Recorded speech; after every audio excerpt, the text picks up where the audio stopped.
Understanding home repair, a guide for English learners. Hello, everyone. Welcome to our channel where we make English learning easy and fun. Today, we're going to talk about a phrase that's super useful and relevant for everyday life: home repair.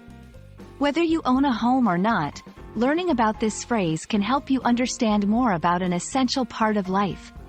So let's get started, and by the end, you'll know exactly what home repair means and how to use it in a sentence. Home repair refers to the process of fixing and maintaining parts of the home that are broken, worn out, or not working correctly.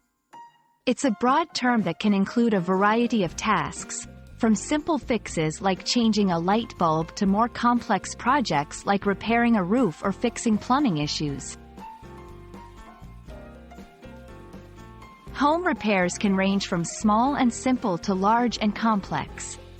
Here are a few examples to illustrate the point: fixing a leaky faucet, unclogging a drain, patching a hole in the wall, replacing a broken window, painting a room, fixing electrical issues. Each of these tasks requires a different set of skills and tools, and some may require professional help.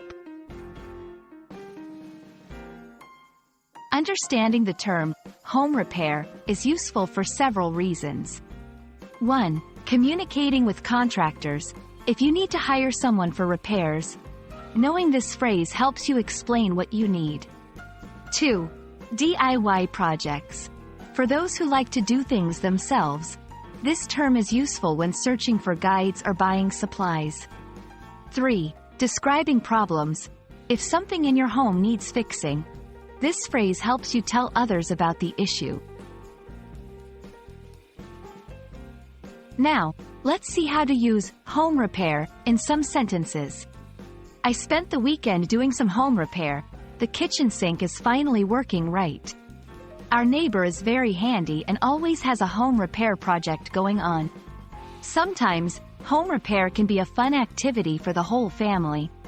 These sentences show home repair in action, demonstrating how you might discuss different aspects of repairing and maintaining a home.